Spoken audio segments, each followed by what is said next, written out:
Guys, welcome back to another episode of A Sports Show with No Name. My name is Vincent Guillory. I'm here with the one and only Tyler King, coming off his victory of Josh Diekman at Bellator 163.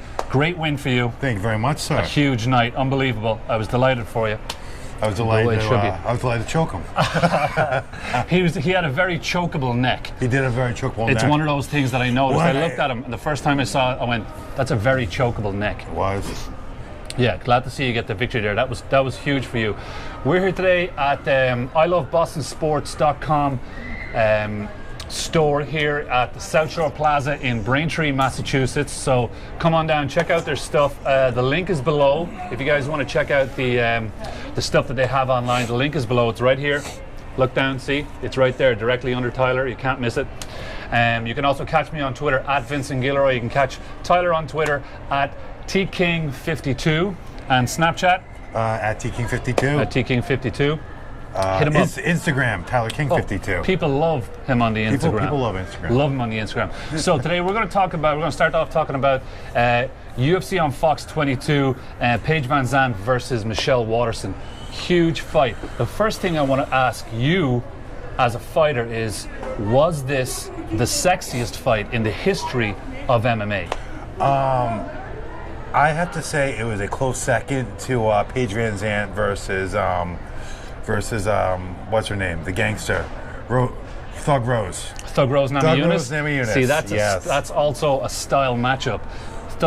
Rose Namajunas has that look that some people absolutely love. Oh yeah. For me, not so much, but I can see the appeal. There's also, you could put in there Gina Carano back in the day, although she's done now. There was no one hot fighter though. No, there wasn't back then, but she was so hot that she could make up for the fact that the other girl she was fighting wasn't that hot. Felicia Herrick, somebody, Kat versus Misha Tate, hottest fight? No, Misha is not hot. Misha Tate is not hot. Neither is Felicia Herrick. They're both fake hot. Fought, yes. They're fought. Both fake hot.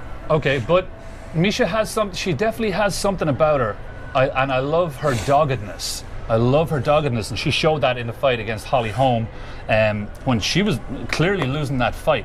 But I knew in the fifth round that she was not going to stop until she got that takedown. And that's how she got the takedown, choked her out, UFC champion. And I was delighted for her. Mm-hmm. I mean, she fought a very smart fight. In that fight, she did the exact opposite of what Ronda did. She didn't charge. She kept her distance, kept it on the outside, and eventually was able to impose her superior skill set with the wrestling and obviously the jiu-jitsu. Yeah, that was phenomenal. A great, Holly went to sleep, but she went out in her shield. She was punching her way out. It was phenomenal. But UFC on Fox 22, great card. I don't know why, but I was a little saddened that Uriah Faber did not get the top spot in that fight, on that card. Now I know that, they're all about the up and comers. What's hot now? That's what they're about. But I thought, as a sign of respect for Uriah Faber, they could have had him at the top spot. And even if the fight wasn't great, which it was, it was a great fight. But if the fight wasn't great, imagine the very last walkout of UFC UFC on Fox 22. Imagine the very last walkout was the California King. California King? California Kid. The California King. The California Kid. Imagine that song, the last walkout. For me, and in Sacramento, that would have been huge. I think, looking at the top two spots of the card, you had Sage Northcutt versus Mickey Gall, and you had Paige Van Zandt versus Michelle Waterson, the second hottest fight in UFC history. I see where you're coming from with that. You look at Uriah Faber, who basically was for the smaller weight fighters, a trailblazer. He's the guy that set the stage for all of them, So you're looking at that. As far as history goes, there's something very resonating with what you're just saying.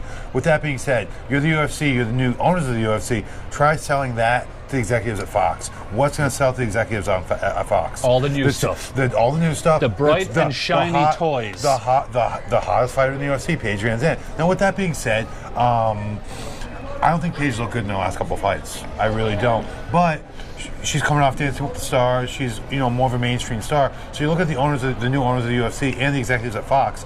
They want to be able to be able to market that, and she's very marketable. Extremely. They want her. And I think, obviously Michelle Watson, she's a new face in the UFC, but I think that she is, she's got that look as well. But I think they were looking at that. Michelle Watson was coming up from atomweight, which is 105 pounds in Invicta. So I think they were looking at Paige to look really good against this experienced fighter. And I think some of the flaws that have emerged at Team Alpha Male really showed in Paige's deficiencies in that fight.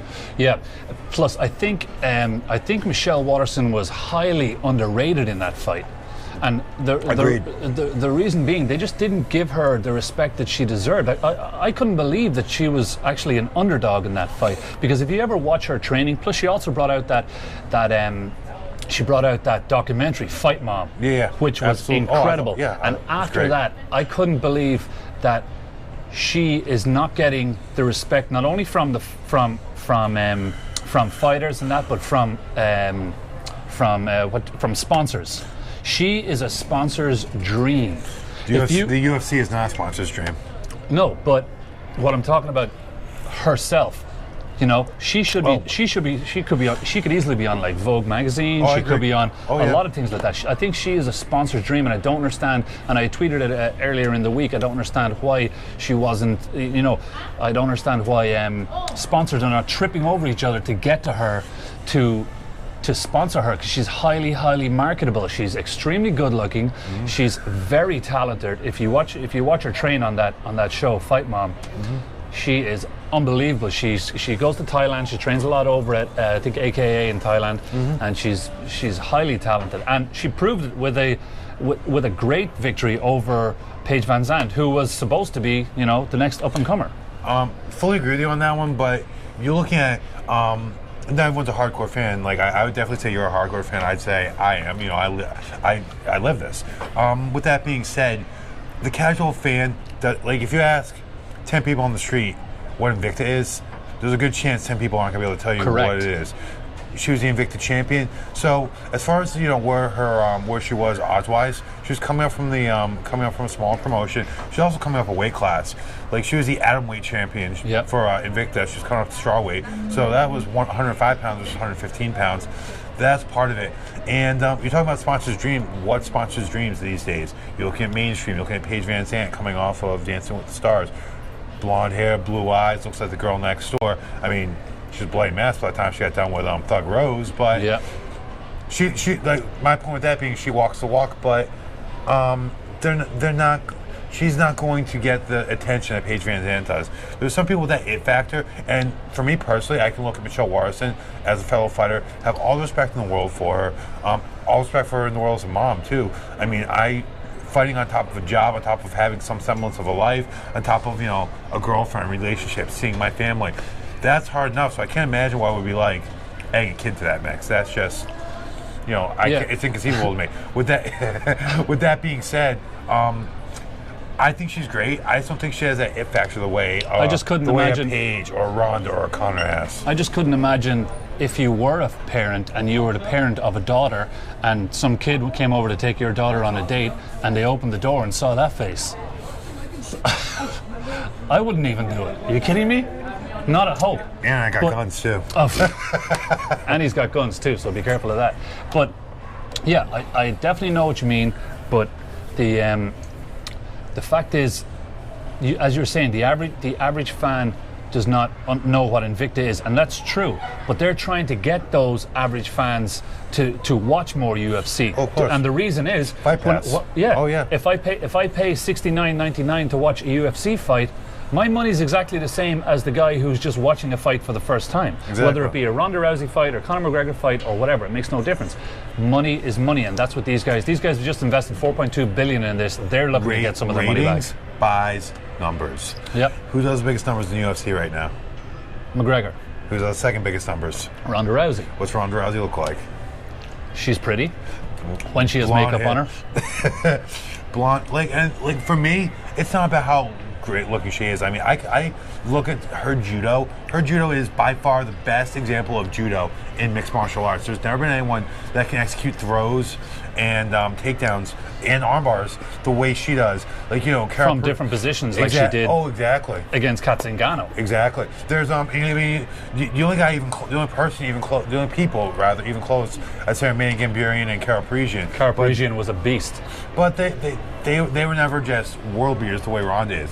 Ronda was beating them down, and plus her attitude, like, it turned a lot of people off. But you'd rather have someone pissed off and hate you and still watch, even if it be from a negative standpoint. It's the Howard Stern effect. What I like to call the Howard Stern effect. When Howard Stern was coming up, and he was on the airwaves. You know, people who liked him would listen to him for an average of 1.5 hours a day. But people who hated him would listen to him for 4 hours a day. It's the Howard Stern effect. Josh Koscheck. Exact same thing. People hated him. I want everyone to hate me. As long as they're watching, I don't care. As long as they're paying the money to watch those fights, it makes no difference. Exactly. Absolutely. Another unbelievable fight on that card: Sage Northcutt versus my new favorite up-and-coming fighter, Mickey Gall. Love him. I love his attitude. I love his look. I love the way he conducts himself. I'm a huge fan. I have to agree with you. I'm not sold yet. He still came in the UFC at what, 2 or 3-0? Yes. Don't fault him, you know. Hey, CM Punk did someone a favor. So, absolutely. I don't fault him at all. But he got himself there. He was on the show. He was on that Dana White looking for a fight. He called out CM Punk straight away. He knew how to use it. He knew how to use that marketability. Speaking of looking for a fight, shout out to my man Devin Powell fighting at UFC on Fox. Out of No Sos MMA in Central Maine. Want to give him a big shout out coming in for his UFC debut. But the reason I brought up Devin was that right place, right time thing. There's something to be said for that. I don't fault anybody. A lot of people wanted to hate on Kimbo for the way he came up.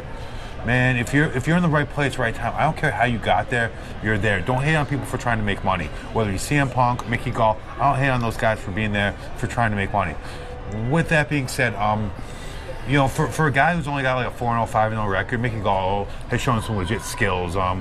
In the CM Punk fight, not that was a very stiff test, but the CM Punk fight for me was nothing. It literally went the way I thought it was going to go. He was supposed to have some semblance of grappling, and Mickey just ran right through that. With that being said, same thing with Mickey imposed a skill set. The one thing a lot of people haven't really talked about in that fight is Sage bloodied him up. He knocked him down, bloodied him up. So two things with that. You have to give Mickey credit for hanging tough in there, getting the takedown, and finishing. Secondly, he's got to polish up his striking a little bit. And he will. You got to realize he's only, what, 21 right now? 21, 22? I was like 24, but... He could be, but he's still young. Yeah. And he doesn't have a lot of mileage on him either. Which is a really good thing. Which is huge, because you could be 30 years old as a fighter and not have a lot of mileage on you. Oh, yeah. And then you could be 22 as a fighter and you could have a lot of mileage. But the thing I actually loved, one of the things I loved about that fight was when they started talking smack to each other. Oh, I love that. That was unbelievable. That's one of my favorite things to do. The way that Mickey Gall was able to get Sage Northcutt to engage in that. And if you noticed, there was one point where, and I don't think I've seen this in a fight before, but Mickey Gall was on his back. He was kind of in a north-south position as like just facing him wise, and Sage threw down a hammer fist from up high and caught him. He caught him in the face. That was beautiful. And then Mickey spins around and he starts talking smack to him. He's like, "Oh, why didn't you come down here? I hear your jiu-jitsu is better than mine." That's what you're saying. And Sage engaged him, which was phenomenal. I liked seeing that edgy side of Sage Northcutt, who is the clean cut, always say the right thing kind of guy. But he's not that guy. I mean, but that's what people see. That's what people see. But it comes off force. It's very polished. Looking back on it, Sage. Looking at that fight, and obviously his last two fights, I believe Sage's grappling is definitely exposed. He has a deficiency there. I think he's away from his dad.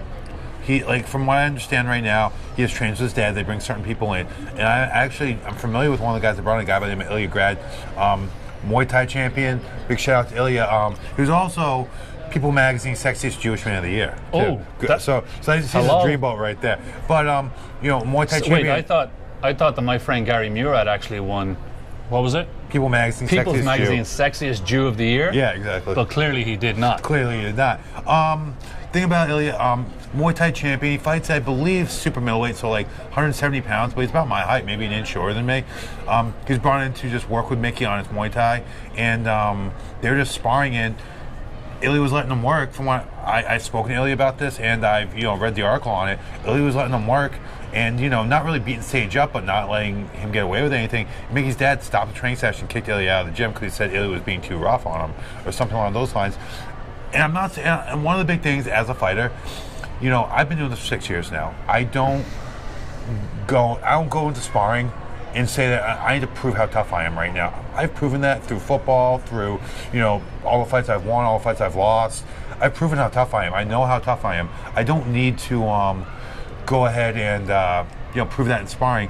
And that's not what was happening there. But when a guy's coming up like that, sometimes you need to take a few of those beatings in the gym to like up your game a little bit. Yep. And he needs to go someplace like Jackson's or American Top Team or AKA or the Black Zillions and actually get some, so he can level up a little bit, because he's not getting pushed right now, and especially with his grappling, and he's been exposed in his last 2 fights. He loses a third in a row. It's gonna be hard for the UFC to justify keeping him on the roster. Well, I know in his previous fight, not the last one against Mickey Gall, but in the previous one, he said he was very sick. He couldn't train. He was extremely ill. I think he had like a stomach bug or something like that. But that's fine.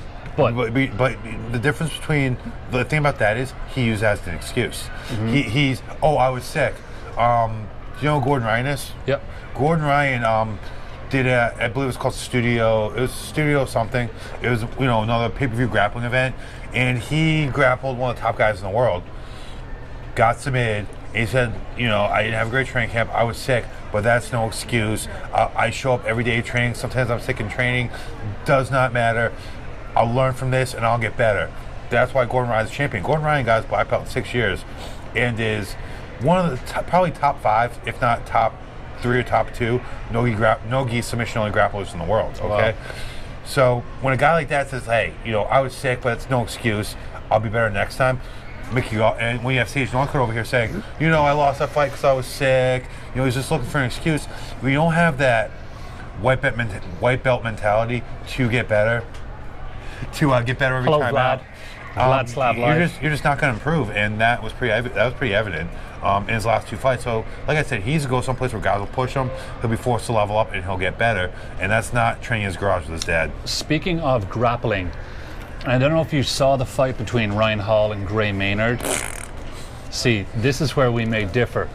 A lot of people. That was not me being like, "Oh, F that." That was me saying, I think Ryan Hall is fucking brilliant. I think he's brilliant. Yeah. I think the way he's brought leg locks back in MMA is amazing. But please continue your point. What I was going to say is a lot of people were kind of upset with that fight because, obviously Ryan Hall wants to fight on the ground, and I love watching Ryan Hall fight, because it goes to show that fighting is not just 2 guys getting into the octagon or ring and just going at it. Oh yeah, of course. It's so skill involved, and Gray Maynard was getting like so frustrated, and I'm like, well, if you're frustrated, get on the ground with him and try pound him out. Exactly. But he's not going to do that. So you can't blame Ryan Hall for wanting that fight to go to the ground. That's where he's at his best. I agree with you. And you look at a guy like Gray Maynard, who's super experienced. He's fought for a world title 3 or 4 times? At least 3 or 4 times. It's not like Frankie Edgar's no pushover on the ground. He's not going to try to roll for your leg. Yep. But the level of training that Gray Maynard has, and the amount of time he's been competing at this level, he should be comfortable getting on the Gall. And like you said, he was a top flight wrestler. He's been grappling forever. He trained. I don't even know where he trains now. Is he Extreme Couture, AKA? Either way, he's trained with a lot of high level guys. The top guys, all of the top guys. Get on top of him, protect yourself, make sure your sub defense is on point, and finish the fight. That's what his job was to do, but he did not want to get on the ground, and he was getting frustrated, and that's why. And the fact that Ryan Hall incorporated those head kicks that he could, they were more like bitch slaps to the face. Yeah. Like he caught him. It wasn't like shin to chin. It was flat foot to the face. I really enjoyed that fight, even though a lot of people were. I mean, you're talking to the most hated man in the heavyweight division. 3 submission finishes in the last 3 fights. Hey, I can choke you. I can choke you. I can rip your leg off. Oh yeah. Like that. That's something. I'm not looking to do that. I'll punch you in the face too, but it's part of the game. Exactly. It's part of the game. MMA these days is a much more rounded sport than it was 5 years ago, than it was 3 years ago. Exactly. And it's going to keep continuing that way.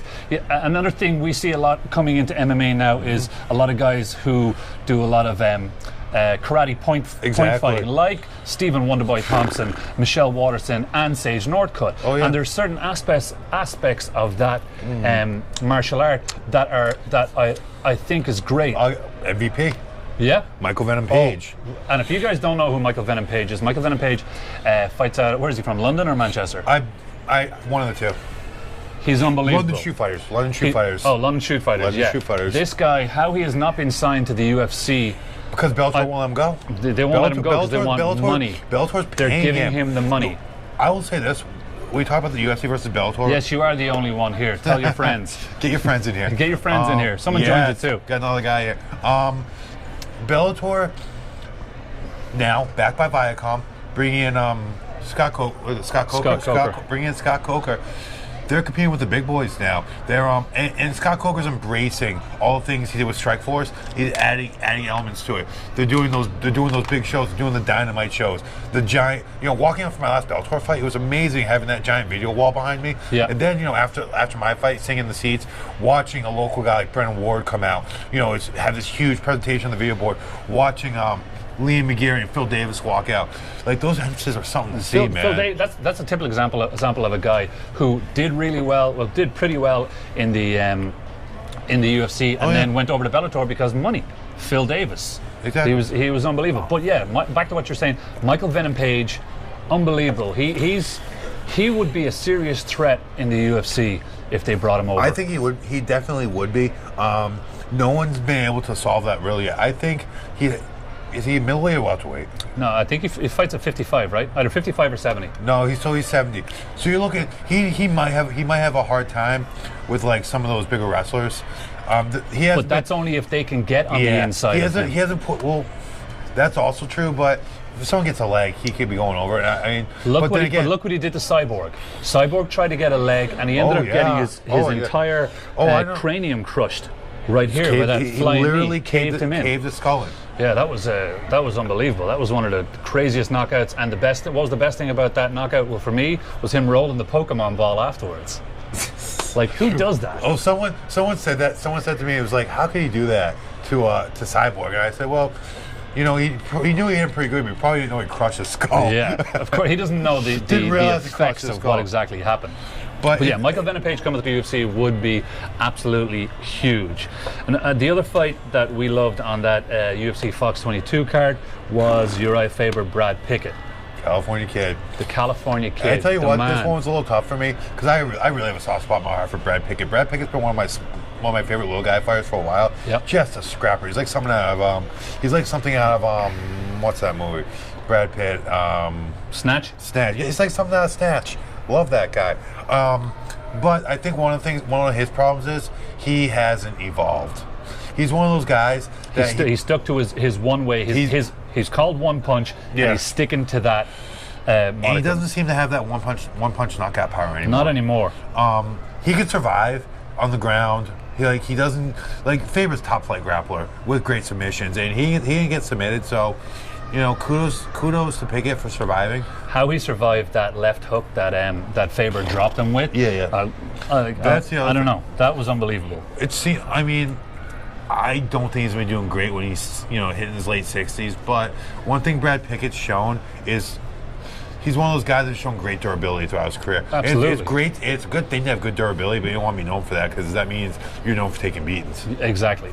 So that was that card. Coming up this weekend, we have UFC 207 in Vegas. The return of Ronda Rousey versus Amanda Nunes. Good card. Personally, I think Ronda's going to get smoked. Like, if you have seen, somebody put out obviously that GIF of her shadow boxing, and she throws that like. That was oh my God! That looks sorry. It could have been a while ago, but it looks terrible. I have lots of stuff to say about this one. Okay. Well, go ahead. Well, let's go for this. Edmund, is it Tamverdian? Is that how he says his last name? Tarverdian. Edmund Tamverdian is the worst coach in mixed martial arts. I think people... And I just want to say that you are not the first person to say that. Oh, of course I'm not. He has... I think Ronda's mom hit the nail on the head when she said he hit the freaking lottery when Ronda walked into that gym. Yeah. Like an Olympic caliber athlete that has amazing toe. She doesn't have great boxing. I was listening to Tony Hinchcliffe's podcast the other day. Yeah. And Schaub was on it. And there's, they were talking about this fight. Love Brendan Schaub. They were talking about it, and I think he said it best when he said, Ronda doesn't have great boxing. She's a strong girl, strong woman. So when she connects, she's going to she connects, you're in trouble. But look what happened when she fought Betch Correia. Exactly. And that wasn't even she didn't even load up on that punch. Nope. That was a short A to B punch, caught her, and Correia just fell like a tree in the woods. Exactly. So, but as far as that goes, when you're looking at what Edmund's done with other fighters, and the two most notable ones are Manny Gambarian and Travis Brown. Yeah. Travis Brown's regressed in such a horrible way. Yeah. I would say, he's lost 4 in a row. The Matt Mitrione fight was the Matt Mitrione fight was bullshit. Yeah. The Matt Mitrione fight was BS. That should have been called either no contest or he should have been disqualified because of those eye pokes. Absolutely. Other than that, he beat Schaub, which Schaub was on his way out. Schaub had one foot out the door anyway. Other than that, he's looked horrible. I feel like I would pick him up, throw him through the air, and submit him. Yeah. I don't see anyone. I don't see him being anyone in the top 10 in the heavyweight division. Ronda was such a killer and looked so bad against Holly Holm. Anything could happen on Friday. I would agree with that. I was speaking with my managing partner at the UFC gym in Boston. He fought back in the day. He trained over AKA. He lived out in California for years. So he's very knowledgeable as far as the fight game goes. And we both agreed on this. One of two things are going to happen. Ronda's going to come out and smoke her, or Ronda's going to get shelled. It's one. There's no in between. It's not going to be a war. It's not going to be back and forth. It's not going 5 rounds. No, it's not. I'm telling you that right now. Anyone who thinks this fight is going 5 rounds is absolutely out of their mind. I think one of 3 things is going to happen. Ronda's going to come out, throw her on her head, beat her up, submit her. Or what's her name? Nunes is going to come out, take Ronda down, hammer fist her into oblivion, TKO her. Or the third thing I think might happen is they both land some shots in the first round.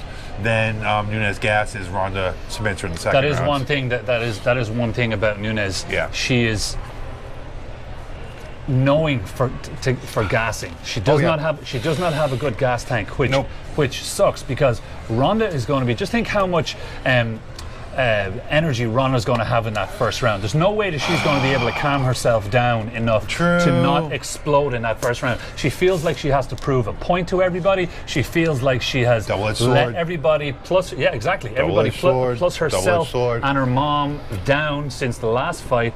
But as you say, double-edged sword, it's going to go one of 2 ways. It's going to be very interesting to see. It's I think Amanda Nunes is going to win. And I thought it was weak of Ronda not to do the I need to press stuff and all that. I felt like it showed a weak mind. Here's a comparison about coming off losses. Mm-hmm. So if you look at the difference between when Conor came off his loss to Nate Diaz, he walked out, he did all the press obligations, he walked to the press conference, he was being interviewed, and he goes, yeah, it stings, it hurts, it sucks, but I'm going to take it on the chin like a man, and I'm going to move on. Absolutely. Now, if you compare that to what Ronda Rousey looked like when she got off the plane from Melbourne, she's hiding behind a pillow. She's got sunglasses on. She's trying to get into that SUV as quickly as possible with Travis Brown standing beside her. It's a different mentality. You've got to be able to take these losses, as McGregor said, on the chin and just move on. A couple key differences there. First thing, let me female. Oh no, stop. But let me preface this by saying I 100% agree with you. But there are some things you got to look at here. Number one, Conor came out, went back and forth, may have gotten rocked in the second. And he did get rocked in the second. Nate Diaz is rolling when he starts rolling his wrist like this and throwing Stockton slaps. Yeah, okay. Agreed. And I love Stockton slaps. Conor kind of got rocked, was probably getting a little tired. He was loading up on all his punches. Yep. So went for the takedown, got choked out. He got submitted. Ronda got rocked several times, then got head kicked into oblivion. Yeah. Now, so with that being said, those are two different mindsets. Ronda, speaking from someone who has definitely I've taken a bad knockout, took a bad knockout on The Ultimate Fighter. I didn't remember anything till I was like in the ambulance on the ride back on the ride to the on the 15. No, on the ride to the emergency room. Yep. I was in the ambulance, and I was sitting there, and I knew what was happening. I looked at him, have all my gear on, and I was like, I didn't want to ask the person what happened because I knew I had lost. Yeah, that was like, and that was really, And with that being said, I went out. It happened. It aired, and I faced it like a man. Like I said, listen, that's what happened. I cut a lot of weight. I got caught. It is what it is. It is what it is. Then again, I'm just a guy from Boston. She is a global phenom. She's a superstar. But with being a superstar, like McGregor, comes with you get all the good. Yeah, you get all the good, but you get all the bad too. You get all the haters, and you got to be able to deal with those. And she doesn't deal with them very well. No. Like for instance, right now, before her fight coming up, she has a moratorium on all her the crew in her fight crew. Yeah, not to talk to the media, not to talk to anyone. That's not fair, especially after what the UFC did. Like what's going to happen? Do they have a big secret? She's going to come out with a big thunderbolt, like a big lightning bolt coming out of her, Street Fighter or something. Right now, if she doesnuld have to go to like the ceremonial weigh-in, that's complete bullshit. She's got it. That would be totally ridiculous. The rumor right now is that she'll weigh in the morning and is not going to show up for the second weigh-in. That's ridiculous. With that being said, it's not fair for the UFC to allow her to do that when Conor coming off such a monumental loss like he did. He was like, he basically said, I'll do all the press. I'm just not coming to Vegas for the big press conference because I want to get right. And that's what it was. I want to get right. I want to train. The UFC was like, regret sorry, that. guys. But they regret that now because what happened was UFC 200 was supposed to be the biggest card and the best card because it's 200 because 100 was phenomenal. So you've got to make 200 bigger and better. And what did they do? They took Conor off the card and it ended up not being as good a card. And then he ended up fighting in 202. On paper, it should have been. On paper, what was the big fight that fell off of 200? Besides Conor's fight. I can't remember. I know there was another big fight that fell off. There's another big fight that fell off.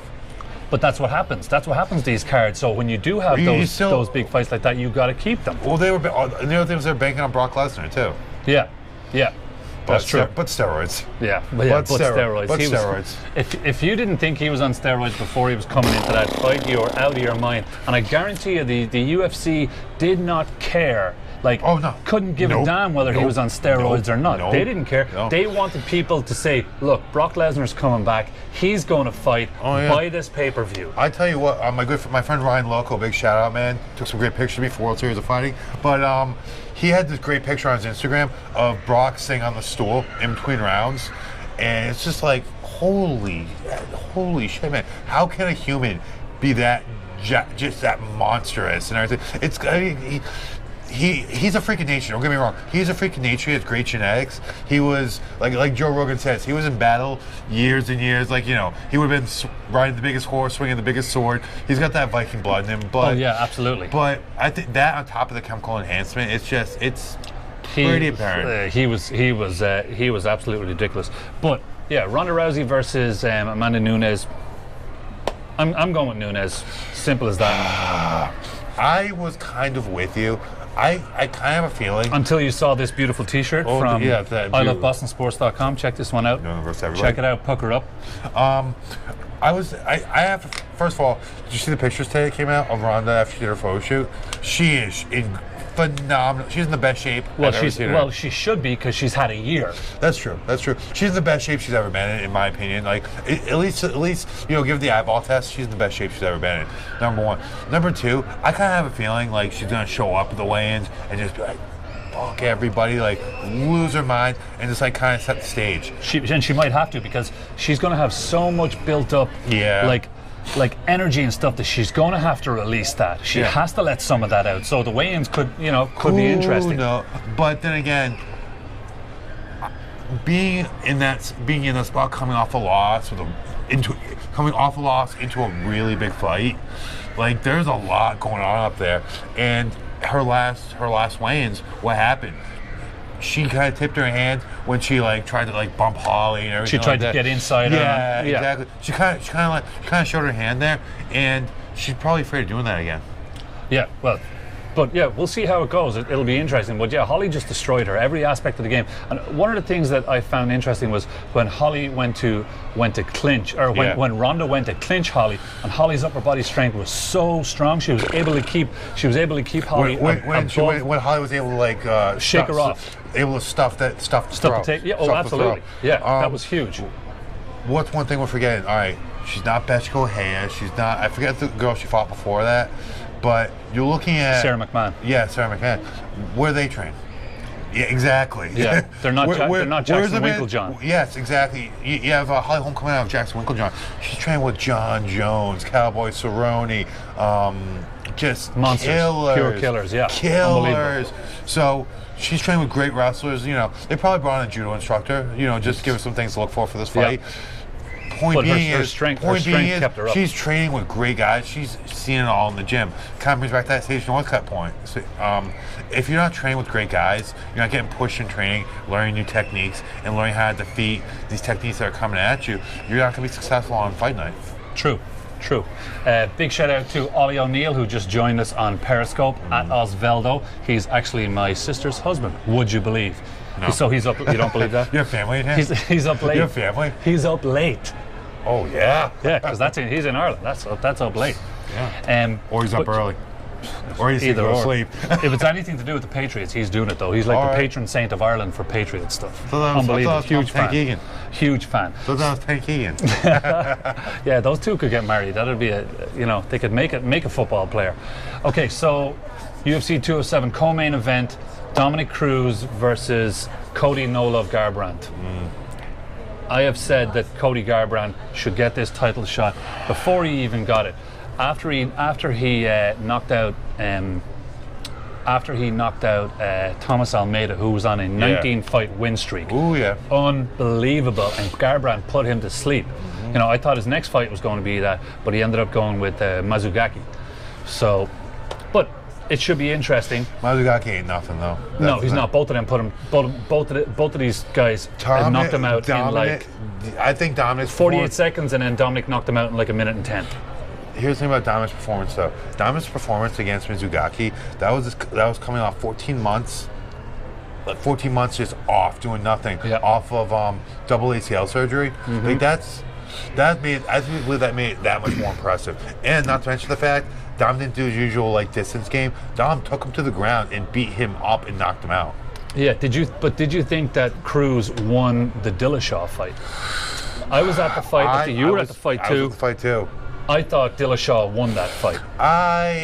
It's one of those fights where you have to watch back and forth. Yeah. And sometimes you see it and you go, oh, Cruz won it. Sometimes you see it and you go, oh, Dillashaw won it. Yeah, but here's the thing. It was one of those fights where I'm sitting there and, full disclosure, I was definitely a little intoxicated at that event. That I don't believe for a second. Never. What? With that being said, you look at that fight, there are certain fights you watch and you look at it and you say, okay, this could go either way, and neither guy will really have, doesn't really you can't cry about it basically. Yeah. I feel like both of them did enough to win that fight. Yeah. It was such a close fight. Like I could watch it 10 more times, have 10 different opinions. Exactly. So I could watch 10 times, have five for I did Dillashaw, have five for Cruz. I did interview Cody Garbrandt there during the week, and actually you can check out that interview down below, right here, down below. You can check out that interview, and he thought that TJ Dillashaw won that. It's down there. It's right there. The interview is right there. Oh, right there. He thought that Dillashaw won that fight, but of course you would. They're pretty close. But it was. It used to be. That was an unbelievable fight. That was highly entertaining. But is Cody Garbrandt the one to solve the puzzle that is Dominic Cruz? So Dominic Cruz kind of reminds me of Floyd Mayweather in a way. And what I mean by that is defensively, he's very tricky. Nobody can figure him out. He stings you though. He stings you though. Oh, he snaps them off. Oh yeah. He snaps them off. But how is Cody the one that can figure out this puzzle? I think he is, because Cody has been putting dudes to sleep. Yeah. I want to check this out right here. What's the height? Does it have the height here? Yeah. What's the height? Okay. What is the height? It's in inches. They're the same height. 68 inches. No, that's the reach. Oh, heights. Yeah, they're the same height.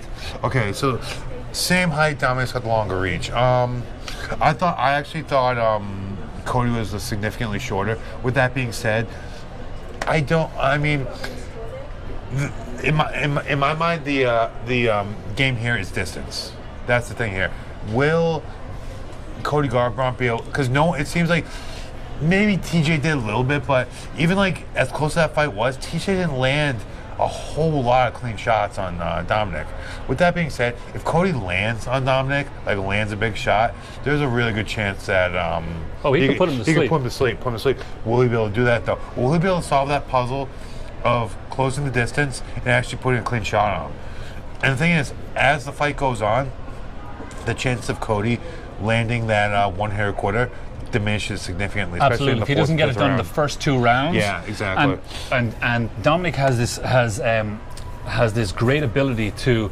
If you see when guys are missing him, he's not leaning all the way back. No. It's like his ability to judge distance coming at him is unbelievable. Exactly. So he slips very well. Yeah, he also slips very well. The punch will be here. Yeah. It'll be right here, as opposed to you'll see guys who don't judge distance as well. They go way back, and that's when they can get caught. I think one of the best things he does is that little step in jab. He steps right out, slips off to the side. That kind of that's one of the best things he does. Actually, one of the best things he does, which makes me laugh personally, is the little shuffle he does before the fight starts. Oh yeah. When he's watch it this weekend when he's having his name announced or the other guys having their name announced. He's pacing back and forth, but he does what I can only describe as the most awkward Ali shuffle you will ever see. It just looks awkward. He doesn't look athletic. He's not smooth. I can kind of picture it, but now I have to actually pay attention to it. You will pay attention to it, and so will everybody else. It's the weirdest. It's like a weird Ali shuffle, but he's one of those guys that are just so awkward and out of the norm that it's difficult for people to get How to. long is he able to keep that? How much longer is he going to be able to keep that up, though? Like, he seems like somebody's going to figure it out. Like every fighter in the UFC, no matter how awkward they are or how different they are, somebody is going to figure them out at some point. I find that usually, like, when that happens, it's one of two things: injury or age.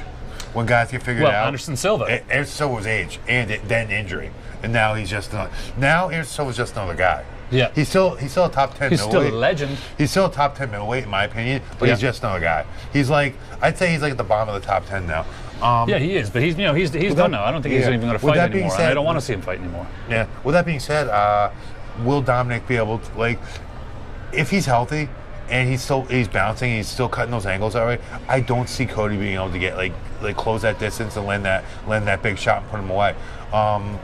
Dominic is very slick, extremely slick, and he's never been knocked out in his career either. He's never been knocked out. He's one loss, 22-1, and that one loss was I think it was rear naked choke or a guillotine to Uriah Faber. At 145 too. Yeah, he's never lost. He's never lost at bantamweight. Yeah, never lost at bantamweight. So that's going to be a huge fight. There's so many different outcomes that could happen. Yeah. Another good fight on that card is TJ Dillashaw versus John Lineker. Now, I don't know if you probably did see the John Lineker versus John Dodson fight. Oh yeah. And John Dodson is definitely one of my favorite fighters in the lower weight divisions. So exciting, so explosive. That was a great fight, but this fight coming up, Dillashaw versus John Lineker, that's going to be good. Dillashaw's coming in 14-3, Lineker at 29-7. So there's not much that both of these guys have not seen. Yeah, I'd say they're very comparable as far as experience goes. I'm looking like you're talking about Lineker kind of gave to Dodson. That's that really says something. Even though I think Dodson's just a tad small for 135. A little bit, but I feel like his explosiveness makes up for it. TJ Dillashaw is different. TJ Dillashaw is a different animal. People like to point out that TJ lost to Dodson on The Ultimate Fighter. TJ is a different animal now. The way Dwayne Ludwig has gotten his striking dialed in, and I think that's one of those things that at Alpha Male that's kind of shown. I think they miss what's his name? coach, TJ's coach. Ludwig. Dwayne Van Ludwig. Yeah. I don't see Lineker. If Lineker touches you, like he's one of those guys that will, he's a lot like Cody. If he puts a solid straight shot on you, you're probably going to sleep. But I don't see him being able to hit Cody. And Cody's been so brilliant. He looked so brilliant in his last fight. I think Cody wins this pretty handily. I'd say he wins by stoppage by end of the first round, early in the second, and then he needs to fight the winner of Garbrandt and Cruz. Like that has to happen. I feel like he deserves another title shot. I feel like he deserved this title shot over Cody, but hey, we will see. No, I think Cody deserves it because. Oh, I'm not saying Cody didn't deserve it because Cody definitely deserved the title shot. I think that TJ deserved it more though, especially as a former champion. Well, he had his shot.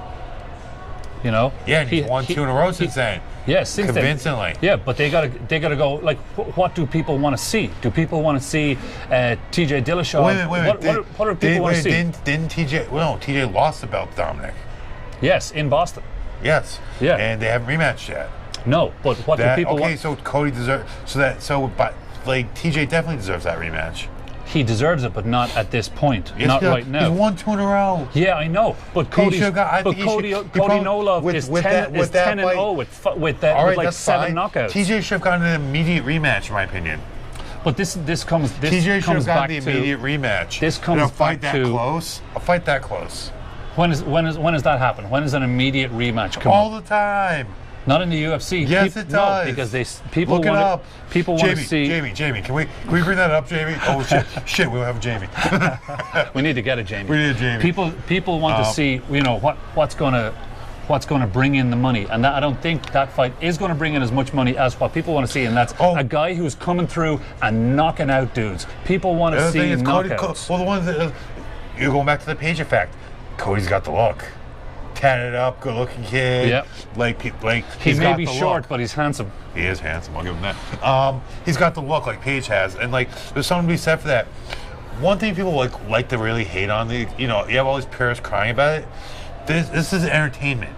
The UFC is basically the WWE for real. Yeah. If you could, I felt the best example of that's Conor McGregor. Conor can talk the talk, walk the walk, and he doesn't really lose. He's lost. We've seen him lose once. In the UFC, he's lost once in the UFC. Yeah, it's a fact, and he lost once, before to Joe Duffy, back, 7,000 years ago, which doesn't even count. It doesn't even count. No, not at all. Yeah, I mean, but I think Cody's going to get him in the second round. No, that's what I think. I think Dom finishes him in the 4th or wins by decision. Dominic in the 4th. Well, if you watch the interview I had with Cody earlier on, I did, and it's down here. It's right there. Click the link. It's right beside the ilovebostonsports.com link. But if you watch that, I said that we should call Dominic Cruz the decisionator, as opposed to the dominator. Look, I know the idea is to go in there and do what you need to do to get that fight and get that win bonus, and that's what your job is. But it's decision. Cody, it's knockout, TKO, decision, knockout. I think he has he's gone the distance once, and I think I want to say 7 of his 10 victories ended in the first round. It's exciting. That's what people want to see. It definitely is. I think. But the other thing is, it's not like he's not trying to finish.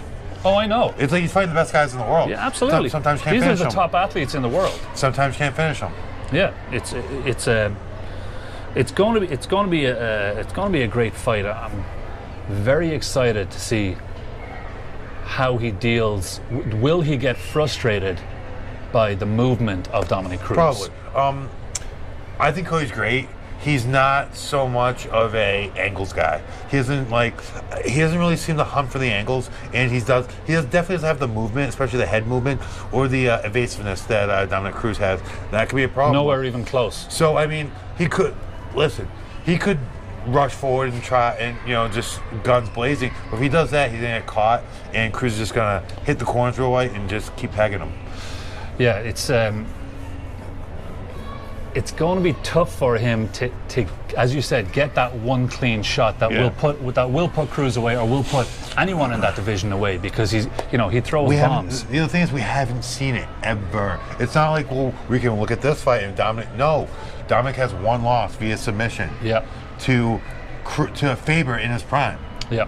Like, he hasn't gotten hit. He hasn't lost. Is Cody that guy? Is Cody the guy to do it? Well, I'm hoping he is, because hey, I like Cody. I want to see. What I want to see is I want to see Cody. A picture of Cody with the belt and with some beautiful Guinness slippers that my sister gave it to me. that my sister sent over. You know what I want to see? Tell me. I want to see TJ and Cody. That's a fight I want to see. That would be great, because obviously there's the whole alpha male thing, him leaving alpha male, going with Dwayne Van Ludwig. Yeah. That would be good. But I want to see a photograph of Cody No Love Garbrandt with the belt and a beautiful pair of Guinness slippers, which I sent him last week. Why don't I have Guinness slippers? Well, you got to ask my sister for them. Don't just ask me. I need some Guinness slippers. Eileen, I need some Guinness slippers. Yeah, one size fits all, even those big old feet of yours. Size 14s? Yeah, I'm a 14 too. So. Are you really? Yeah, we can share shoes. Those are some sexy shoes right there. Yeah, they are awesome. So that's going to be a great. That's going to be a great fight. My pick is Garbrandt. Your pick is Cruz. Okay. She said she can send them. Please do. All you got to do is come on here, and next thing you know, you have Guinness slippers. It could be a trend. I'll Instagram the hell out of those. It could be a trend. Any UFC fighters that come on here, that come onto this show, could, if they're lucky, end up with a great pair of Guinness slippers. That's true. Who knows? Speaking of awesome, see this guy here? How handsome is he? How handsome is he? Look at that jaw. And this Look at that jaw. How handsome is he? Not quite as handsome. Both of these are available on ilovebostonsports.com, and because we are here at ilovebostonsports.com, of course we're going to talk about the Patriots. Of course, got to. Why wouldn't you? If you did not know, Tyler's dad played for the Patriots. Nah. No one ever talks about that. Your real father. No. Your real father played for the Patriots. No one ever talks about that. Never. Never. Yeah, Steve King, 9 years? 9 years, right? 9 years in the NFL, special teams captain. So what was it like for you growing up as the son of a Patriot player? Got to go to a lot of football games, and I learned a lot. Yeah. I learned a lot about the game. Definitely helped me in my own football career, both in college and in the NFL. Yeah. What teams were you with in the NFL? In the NFL, I was with the Arizona, in order. I was with the Arizona Cardinals, the St. Louis Rams, the San Diego Chargers, and had a cup of coffee with the Jacksonville Jaguars my last season. And I went to NFL Europe both off seasons. That's a lot more than most people on this planet. So, well, take it, son. Yeah, absolutely. Obviously, we know Rex Ryan got fired this week. This week, and Bob Ryan decided to go with him as well. I'm sure he decided. Yeah, I'm sure he decided. Yeah, it was decided for him. Yeah. But I saw a meme there earlier on about the amount of coaches that have been between the Dolphins, Jets, and the Bills. Yeah. Both the Dolphins and the Bills have had 9 each since 2000, and the Jets have had 5. Obviously, Rex Ryan being both of those twice. And of course, the Patriots had 1. This guy right here. This guy right here. That guy right there. The do your job. The king of do your job. The Emperor. The Dark Lord. Easily the Dark Lord of the evil empire. Yeah. But one of the things... Hi from France. Bonjour, ça va? I don't know any French. Comment vous appelez-vous? I don't know that. Qu'est-ce que tu fais ici? I have no idea what you're saying. Moi, je suis Vincent, je suis irlandaise. This is Periscope. Multilingual Periscope. So we put a beating on the Jets last weekend. I was there. Absolute beating. I was there. Did you go with anyone special? I might have gone with... What does that even mean? Actually, me and Tom... A little bro date. I was there with Tom Tanky, and we had a nice little Patriots bro date. Is there a better bro date than a Patriots bro date? No, there's not. Had a few wobbly pops. It was a nice time. Hello. Hello. Put an absolute beating on them. The Jets were horrible. Horrible. I legitimately feel bad for Jets fans. I want to give a shout out to my man Ryan Quinn, huge Jets fan, Ultimate Fighter alum. His fight. I don't think he has a fight coming up. Anyway, I feel for Jets fans. Their front office is a mess. It's just Jets doing Jet things. You're looking at the butt fumble. You look at just the Rex Ryan years. Rex had some great years when they came in here and beat the Patriots in the playoffs. People want to talk about, the Patriot way. Belichick might be losing his edge. We've never seen this type of consistency in football. Nunez wins. Periscope. Ronda Nunez wins. Keep going. Ronda wins, actually. Anyway, we've never seen this type of consistency over this long of a period. It's unprecedented. It's truly not just with the unprecedented. Patriots, but with obviously the Celtics won in 2008, and then the Bruins won, and Red Sox 04, 07, 2013. Yeah. But big game coming up for the Patriots this weekend. Obviously, we got the Dolphins in Miami. Oh yeah. We don't have a great record against the Dolphins in Miami, especially in December. Oh, terrible. So, but people are saying, are we going to rest Brady? Are we going to, we're vying for the number one spot, and we're also vying for,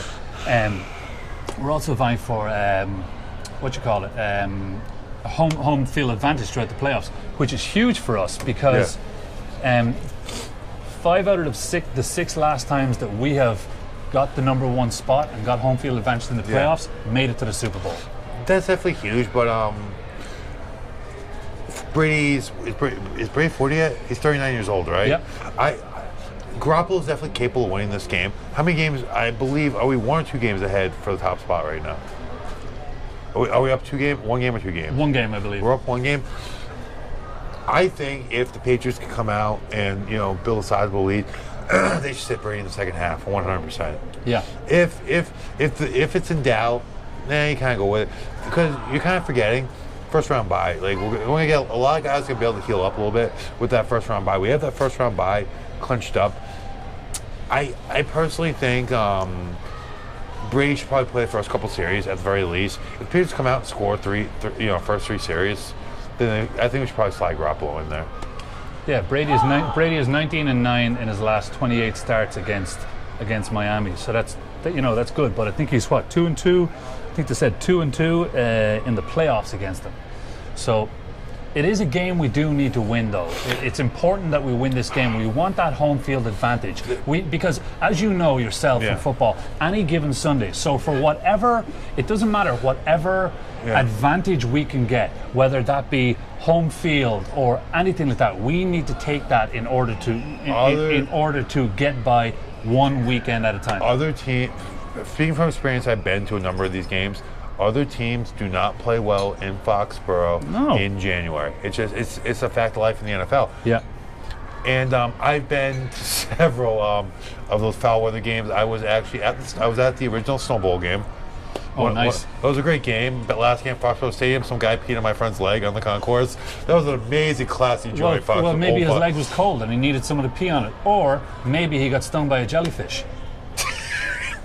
Who the hell knows? Who the hell knows? He could have got stung by a jellyfish in the middle of the snow game. I believe it was the I want to say 03 or 04 divisional game against the Colts. That was just pure whiteout conditions. Yeah. I threw up over my friend's head, one of my proudest moments.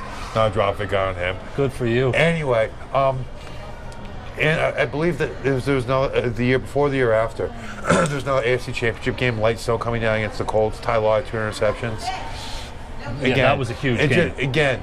But the Patriots in Foxborough. Yeah, exactly. No one beats them. The one outlier, the Ravens came in and won there, but that's another cold weather team, though. Yeah, of course. Yeah, of course. That definitely has a factor in it. And then you got to realize the Patriots are 7-0 on the road this year, which is huge. It would be the second time that they have finished 7-0 undefeated on the road, and the last time was 07. So let's not talk about 07. It doesn't happen very often. It's they have a great record, and one of the things we've got to watch for is the fact that the last 2 or 3 games the Patriots defense has upped its game. Something I tell you what, huge. Who really surprised me was Malcolm Butler. Malcolm Butler stepped up in a big way in the last game. Are you talking about Malcolm Butler, the guy who made the interception to win us the Super Bowl? Yeah, I mean, nothing surprised me with that guy. There's been I've seen a lot of debate, especially on 98.5 on the Felger Maserati. Definitely talk about the Whiner show. The Whiner, that is true. Fact, not opinion. Listen to those guys. Fact, not opinion. With that being said, I feel like he definitely gets a pass a little bit because he does. He won Look Super what he did Bowl. for us. There's been a lot of debate. Pete Carroll doesn't get a pass. Well, of course not. There's been a lot of debate where he fits in the hierarchy of NFL cornerbacks. I'd say he's on the low end of the top 10. Yeah, that sounds. I'd say he's right on the low end of the top 10. But we've been stepping it up the last couple of weeks. He's shown steady improvement the past couple of weeks. Another guy that looked really good is Chris Long. Chris Long's come up in a big way. That's your old position, huh? My old position. Yeah, defensive end.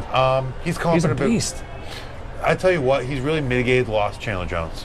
Yeah. He's really mitigated that loss of Chandler Jones. He hasn't been as flashy as Jones was, but he's been making some plays and making that a couple weeks ago he had that strip sack for the fumble to seal the game. Yeah. We have the one thing about the Patriots, and it's been consistent, guys come up big in those spots. If they kind of continue that, if just everyone steps up a couple here and there, make a couple of big plays, a guy like Chris Long, Malcolm Butler, come some key interception, key stops, they're going to be tough to beat. Yeah. With that being said, I don't see them losing in Miami, even if they do start Garoppolo. I don't know. Well, Miami are kind of hot right now. They're 10-5. They're 10-5, but they've won 9 of their last 10 games. They're heated up, but they have nothing to play for. So they could end up resting a lot of their key starters. They're the 6th seed. They're the sixth seed right now, but they're not going anywhere. They're staying as the 6th seed. They're not playing to get to the 5th seed. Okay. They're the 6th seed, and that's it. No matter what happens. They're playing next week. Yeah. No matter what happens, they're staying as the 6th seed. If they do wrestle other guys, we should definitely start Garoppolo. I reckon we smoke them out a bit in the first half, and then second half put in Garoppolo, let Brady rest up. If Miami's resting a lot of their key guys, we should start Garoppolo. Yeah. Well, I don't know if they're going to start him, but we'll see how it goes. We'll see how it goes. But that's going to be huge. I can't wait. I can't wait for that game, and I can't wait for this run of the Patriots. I think we're going to go deep into the playoffs. We're obviously favored in Vegas right now to win it all since though Derek Carr went down at the weekend. What are the chances that two quarterbacks both break fibulas? I've never heard of that. Never heard of that. Two quarterbacks. As guys broken his fibula. But two quarterbacks on the same day. Broken legs, man. Crazy. That is crazy. Unbelievable. But thank you guys for watching. We are going to sign off now. Don't forget to check out ilovebostonsports.com. The link is down here. The link is down here. You can't miss it. And also, if you guys want to pop into the store here at South Shore Plaza, come see Dan and Tracy. They will be more than welcome to help you guys out. I'm going to put up some pictures of the stuff that they have available. As you can see here, look at this. Top of the range stuff. We will be back probably in a week or so with another podcast. Hopefully you guys have a great night. Go Patriots, and leave your comments below. Thank you. You block the screen, you're the worst. Well, she's not going to send you Guinness slippers if you don't. Send me the Guinness slippers. Send me the Guinness slippers. I need those Guinness slippers in my life. Give me that fillet of fish. Give me that fish. What? What's he talking about? I have no idea. And that's why they invented editing. That's amazing. So I can change batteries when needs be. Although GoPro seriously lied to me because they told me I had 2 hours and 46 minutes of battery life, and that lasted us an hour. Stop lying to us, GoPro. Did you charge it? Yeah, charge it up to the Pepsi Max. What's the Pepsi Max? It's like an Irish saying. It's what my friend Mossy says. My friend John Campbell, a good friend of mine from back in Ireland, back in Doherty, and he talks like that. He says, charge it up to the Pepsi Max.